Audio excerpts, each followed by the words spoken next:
The Belt Road, the BRICS, the Shanghai Cooperation Organization, and the Eurasian Economic Union would represent pretty darn close to almost 90% of human population.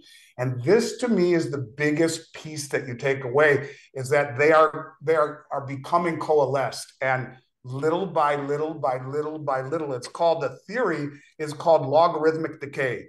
Little by little by little by little, then all at once. It's how Hemingway went broke. It's what it would be like when you go over Niagara Falls. You start to go little by little by little, then bang. Where are we in the cycle? I don't know. But when you see this coalition of countries joining together, I think it's inevitable that we will get to that all at once moment where things really start to become difficult for the dollar. The 15th BRICS Heads of State and Government Summit is scheduled to begin tomorrow in Johannesburg, South Africa.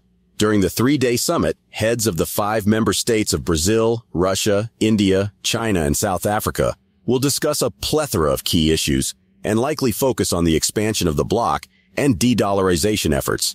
Over the past year, officials from Russia, China, and other member states have touted the importance of getting out of the US dollar and establishing a common currency to limit the dominance of the United States on the rest of the world. The clarion call became instantly popular, and more than 40 countries have expressed interest in joining BRICS, with 23 formally applying to join. The 3-day annual summit will be attended by South African President Cyril Ramaphosa, Chinese President Xi Jinping, Brazilian President Luiz Inacio Lula da Silva, and Indian Prime Minister Narendra Modi.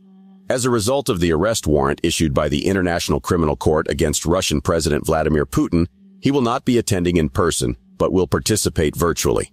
Russian Foreign Minister Sergei Lavrov will instead represent him physically in Johannesburg. The summit will finally bring to light all the controversies surrounding the economic bloc and its real agenda, especially concerning the dollar and the creation of a common gold-backed currency. While speaking during a recent interview with the Economic Ninja, renowned precious metals analyst Andy Schectman explains that he is looking forward to the BRICS meeting and the issues that will be raised.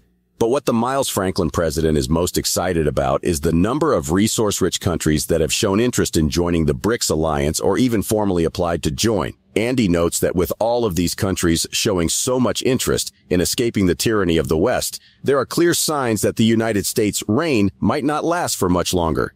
Andy also talks about the economic and military strength of countries joining the bloc, as well as the surprise from U.S. allies like France and Mexico also showing interest in becoming BRICS Plus members. We will now bring you clips from the interview, but before we do, please watch the video to the end, subscribe to the channel, and turn on post notifications for more videos like this. Thanks, and enjoy the video. Look, the biggest deal is everyone's talking about this meeting on August 22nd, and it's a big deal. James Rickards came out and said that he thought they would come out and issue a gold-backed settlement currency at the meeting, and there's been a lot of pushback against that. And to me, whether or not that happens is irrelevant. I believe due to the way that gold is viewed by the Bank of International Settlements as a riskless asset, revalued that way, the massive acquisition by the central banks more than at any time in history over the last 6 months, or actually the last year and a half, it's inevitable that gold will have a piece of the BRICS currency. But I have talked a lot about 2 other groups, and I've never said that they would combine. But when you look at the crossover that these countries have amongst these organizations, it was very obvious. And those are the Shanghai Cooperation Organization and the Eurasian Economic Union. The 4 groups that I would always talk about would be the Belt Road Initiative, which is 150 plus countries, 75% of human population, roughly 50% of global GDP. The BRICS, Brazil, Russia, India, China, South Africa, now the 41 countries that want to join on with them. Also the Eurasian Economic Union and the Shanghai Cooperation Organization. Now let's just focus on those 2 for a minute. The Shanghai Cooperation Organization is the largest regional military and financial group in the world. It comprises roughly 60% of the Eurasian landmass, 40% of human population. The Eurasian Economic Union is a group that was put together by Russia and all the countries that end in Stan. And look, all of these countries, Russia's in all of them. Saudi Arabia joined the Belt Road, the BRICS, applied to the Shanghai Cooperation Organization and the New Development Bank.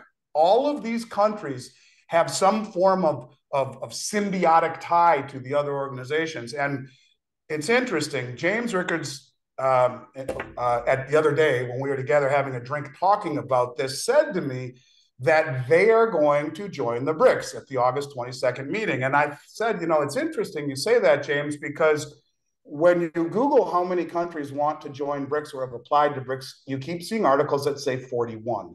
And the articles list 25 countries, but they keep saying 41. If you strip out the countries that have already applied or have expressed interest to BRICS from the Eurasian Economic Union and the Shanghai Cooperation Organization, you get damn near 41 when you apply it back to the BRICS. But I'll say it this way: the Belt Road, the BRICS, the Shanghai Cooperation Organization, and the Eurasian Economic Union would represent pretty darn close to almost 90% of human population. And this, to me, is the biggest piece that you take away, is that they are becoming coalesced. And little by little by little by little, it's called, the theory is called logarithmic decay. Little by little by little by little, then all at once. It's how Hemingway went broke. It's what it would be like when you go over Niagara Falls. You start to go little by little by little, then bang. Where are we in the cycle? I don't know. But when you see this coalition of countries joining together, I think it's inevitable that we will get to that all at once moment where things really start to become difficult for the dollar. Why would we be cheering that China is in a recession, or they're trying to hide the fact that they're in recession, when we're at the same time changing the definition of recession? Yeah, well, we just want to denigrate their strength, make them seem that they're not a threat. But, what people really aren't seeing is that, look at the Belt Road Initiative as an example. They're going through all of the world and they are building mutually beneficial relationships. They're building, bridges and roads and maritime channels. They're building oil refineries. They're building gold and silver mines. They're helping these countries extract their natural resources, which helps China, of course, but also industrializes these countries and gives them the opportunity to have a better life, to have more of the things that the people in this country certainly take for granted. And just like it's doing for BRICS and its de-dollarization agenda, the U.S. belittled China's rapid globalization efforts for decades. While the Asian country went largely unnoticed by our pompous political representatives, it grew sharply, at probably the fastest pace ever recorded for any economy in modern times, and the United States did not take the threat seriously until China became a serious contender for global superpower.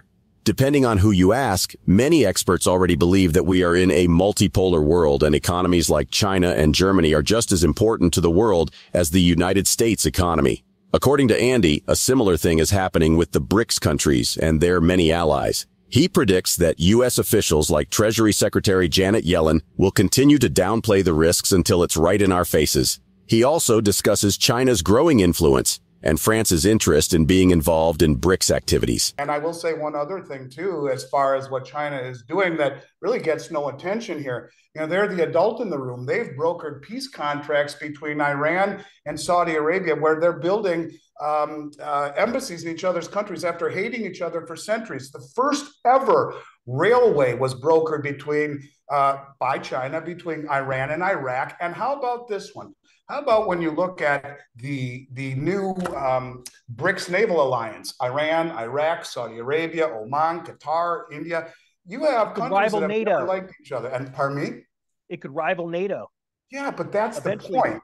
Yep. And that's the point. The media and the West, you focus on the wrong thing. They give us the information that has us all focused on the wrong thing. And I think that's just part and parcel, plays right into their hands. And we will not see any of this coming. Well, some of us will, but most people won't, because, China's going through horrible times and recession. Look, they have more in reserves than we ever will. And they are not indebted the way that we are. Yes, they may be overextended, but look at the amount of assets they have. And I don't think that China has anything to worry about from a recessionary slowdown, not to mention they are at the center of this massive new system that is being brought about that the West has really little, if anything, to do with.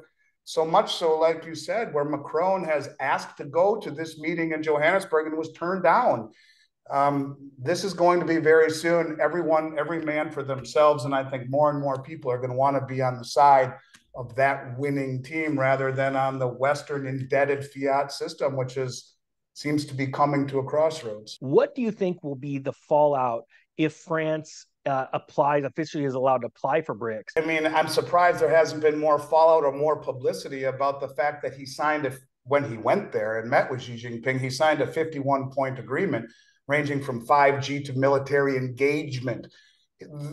France took part in one of the largest liquid natural gas deals ever. I think they bought it from Qatar or Oman. I'm not positive, but they paid in yuan. So, it's happening already. And look, they were right there with us in 2022 when we sanctioned Russia. But he said to Xi Jinping, look, we can't have any effect in what's going on in the Ukraine. What makes us think we'll have any effect in getting in between what your aspirations are with Taiwan? We won't.